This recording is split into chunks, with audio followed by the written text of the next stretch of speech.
Polka. Chaque photo a son histoire.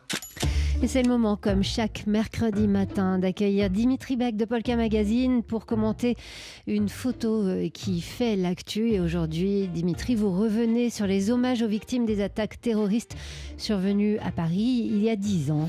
Les 7, 8 et 9 janvier 2015, 17 personnes ont été tuées et plusieurs gravement blessées par des terroristes dans la rédaction et aux abords du journal Charlie Hebdo à Paris, dans les rues de Montrouge et dans l'hypercachère de la porte de Vincennes. 3 cérémonies d'hommage ont eu lieu hier, le 7 janvier à la mi-journée, pour commémorer ce terrible souvenir. La première s'est tenue dans le 11e arrondissement devant le 10 rue Nicolas Appert, en lieu et place des anciens bureaux de la rédaction de Charlie Hebdo, là où tout a commencé. Il est un peu plus de 11h30, l'heure à laquelle les frères Kouachi ont débuté leur massacre il y a 10 ans. Sur la photo, au centre, debout côte à côte, se tiennent le rédacteur en chef de Charlie Hebdo, Gérard Billard, et Riss, le nom de plume du directeur de la publication, Laurent Sourisseau.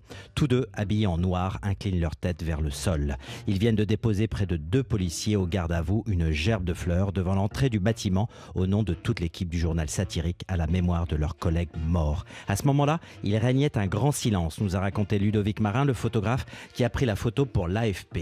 Et aux côtés des collaborateurs du journal satirique, actuels et anciens, les familles des victimes, de nombreux représentants, élus et responsables politiques étaient aussi présents. Oui, Laure, sur l'image, on reconnaît le président français et son épouse. Le prédécesseur d'Emmanuel Macron, François Hollande, en fonction au moment du drame, était également là. L'ambiance est solennelle, sobre. Tous les noms des victimes ont été cités, égrenés un à un. Après le dépôt de gerbes, la sonnerie aux morts a retenti dans la rue Nicolas Appert, suivie d'une minute de silence et de recueillement. Il y avait du soleil, il faisait beau et doux à cet instant précis, nous a confié le photographe. La lumière a illuminé la rue et apporté l'émotion, comme il a dit. Si l'heure était au recueillement, cette journée de mémoire pour l'équipe de Charlie Hebdo, à aucun moment il n'a été question de renoncement. L'envie de rire ne disparaîtra jamais, a écrit Riss dans l'édition spéciale du journal sortie ce même jour, et cela se retrouve dans le dessin à la une de son numéro historique. Un lecteur de Charlie, Hilar, est assis sur le canon d'un fusil d'assaut. Au-dessus de lui, le titre « Increvable »,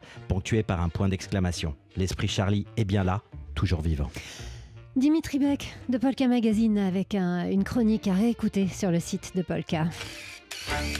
Polka. Chaque photo a son histoire. Et à 8